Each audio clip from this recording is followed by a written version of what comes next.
Hey, what is up, nation? In this session, we're gonna be answering a question from you who asked me how can I cut a tube in a 45-degree segment. So, check it out.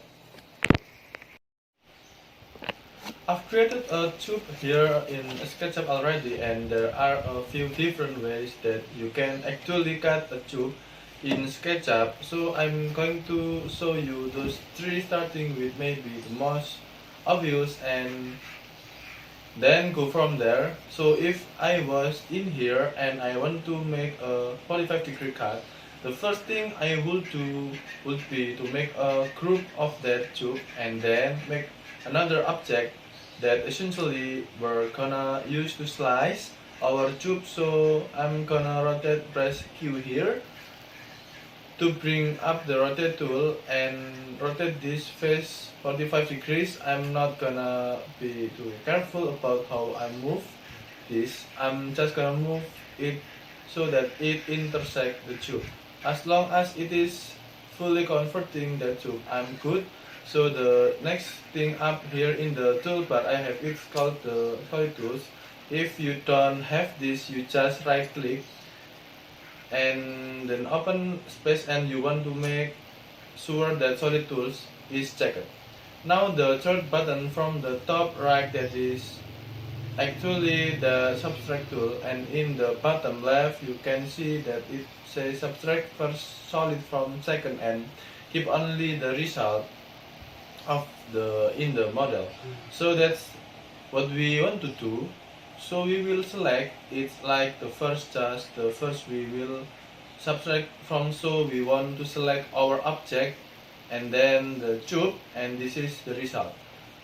So pretty simple, but it involves some grouping of both, and it gets rid of our set that we used to subtract from.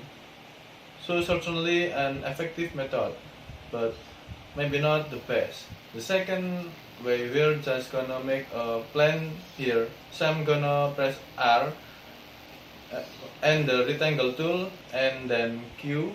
You rotate 45 degree, but we're using 45 degrees for this example.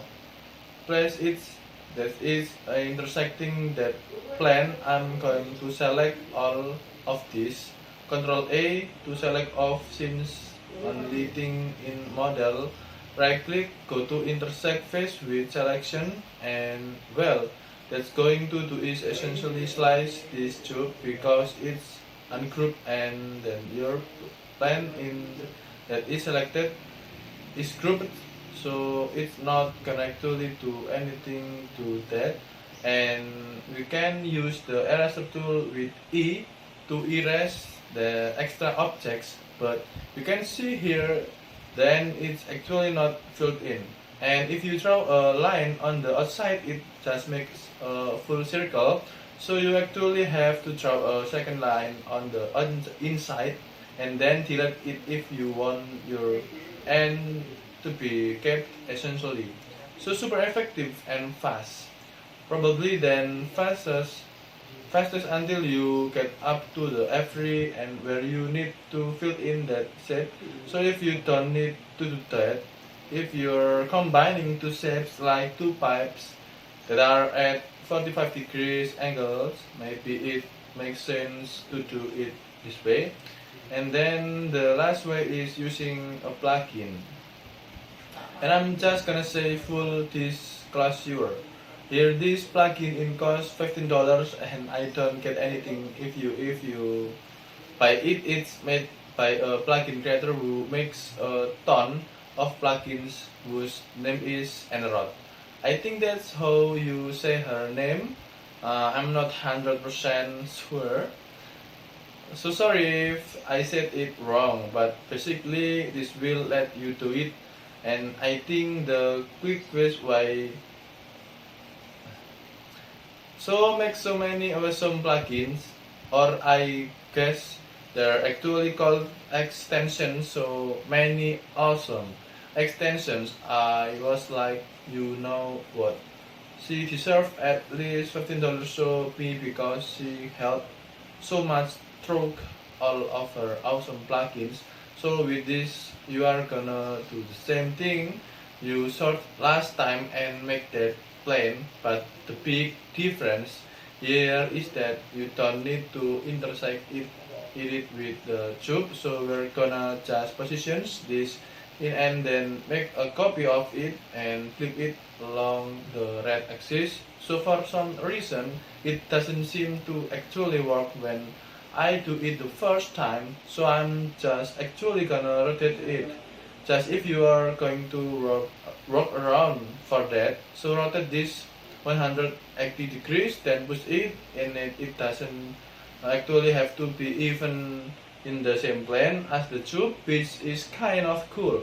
So I'm going to move this off the side, and you could use this is a reference for basically anything.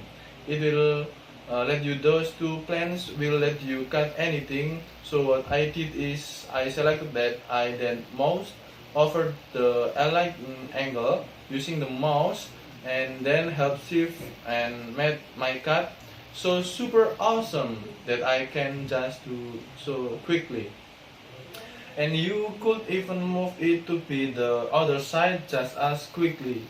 Let's say I cut it in the wrong direction, and that is so incredible helpful. I love that way that this works. So it's called an offline face it fit. You can get it through the extensions warehouse, and like I said, it's $5. I don't get anything for saying that. I just think if you use her stuff, I will totally recommend buying it. So, but that's that. If you like this video, please don't forget to like, subscribe, and share this video with your friends.